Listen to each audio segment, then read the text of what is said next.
Hi, welcome back to PegLuksik.online. I'm PegLuksik, and in today's episode of Teaching at Home, we're going to be concentrating on reading for grades 4 through 6.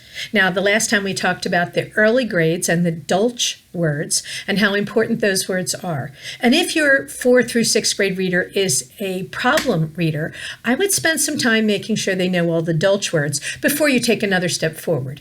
But for many children in grades 4 through 6, at least the mechanics of learning to read are now behind them. And so you want to focus on reading comprehension, understanding what they read when they read it. Reading is an odd task because you look at letters on a page and you turn them into words, you pronounce the words, but actual comprehension means you put a picture in your mind, so you're seeing in your mind's eye the images that the words on the page are creating. Now, for this generation of children, that can be problematic because they are the television generation, the video game generation, the movie generation. They don't have to create any images in their head. The images are handed to them. So they don't do necessarily the work of translating written word into picture in your mind.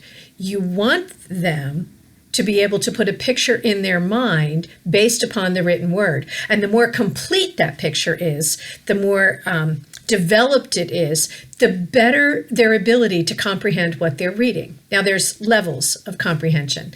There's literal comprehension. The girl wore a yellow dress. What color was her dress? Yellow. That's literal comprehension. I am looking at the words on the page and I am just basically repeating them back.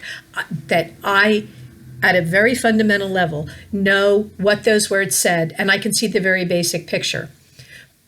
The next level of comprehension is called inferential comprehension, meaning I can take the words on the page and I can make conclusions from it.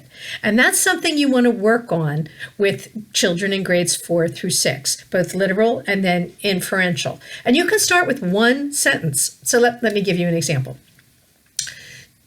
Sally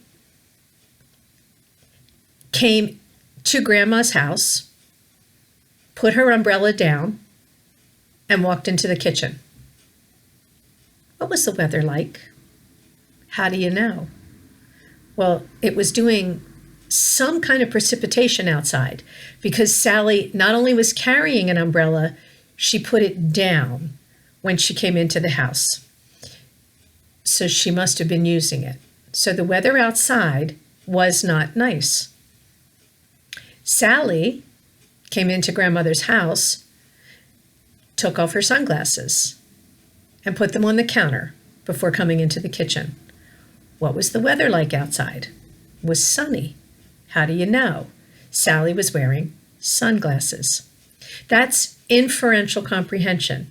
Now, when you do this with children, you kind of want to present it to them as you're being a detective in the story. You're like the Sherlock Holmes in the story, that Sherlock Holmes observed everything that happened and then drew all these conclusions from it. And everybody thought it was just oh so magical.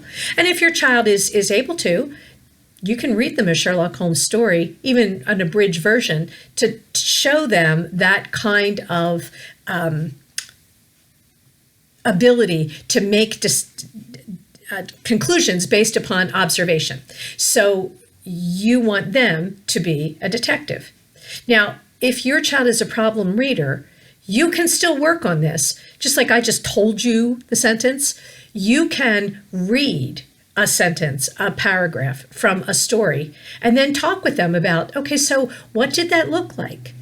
What kind of clothing were they wearing? What season was it? You can tell from their clothing. Were they in shorts? It was probably summer. Did they have boots and mittens? It was probably winter. There's a Winnie the Pooh story where Tigger comes and it's the first time that they meet. And Tigger says, I like everything. And so Winnie the Pooh gives him a taste of honey, and Tigger makes a face and spits it out. What can you conclude from that? Tigger didn't like honey. Later, Winnie the Pooh sees honey on the table and tries to look sad that Tigger didn't like honey. Why? What was Winnie the Pooh thinking? Those are inferential comprehension questions. And you can read the story or you can have them read the story. You can do it one sentence at a time and then build up to paragraphs and then build up to like selections from a story. But your goal is to make them be able to put a picture in their head based upon the words that they read. Now, if your child likes to draw, that's easy because don't show them any pictures. Let them illustrate the story and then help them flesh out their drawing. Well, is it nighttime or daytime? Is it cold or hot? Is it sunny or raining? Is the character alone or is the character in a crowd? How do you know? Did the selection talk about noise? Did the selection talk about hearing the birds sing? So you can help your child, and the goal is to make them build a picture in their mind based upon the words that they read. The more complete the picture, the more fleshed out that picture is, the higher their level of comprehension will be. And so your goal in grades 4 through 6 is to help them act like the movie director, as if they're making the film. What do you want the audience to see? Well, they're the audience. And help them flesh out each piece of what they're reading one step at a time. They get frustrated, you can stop, you can help, you can supply extra questions, you can give your opinion because sometimes there's more than one possible explanation, and then talk about why you think what you think. So Sally had the umbrella. Well, was it rain or snow? Maybe the sentence doesn't tell you, and you need to look somewhere else in the story. So this can be a really interesting interactive activity where the two of you together are building it, but your goal, what you're aiming at, and remember we talked in one of the very first lessons is you should always have a goal. Your goal here is to help them build a picture in their mind based upon the words in the page, and the more complete the picture, the better their level of comprehension will be. That's all for now. Next time we'll be talking about grades 7 through 9 and reading. This is PegLuksik, and this is PegLuksik.online.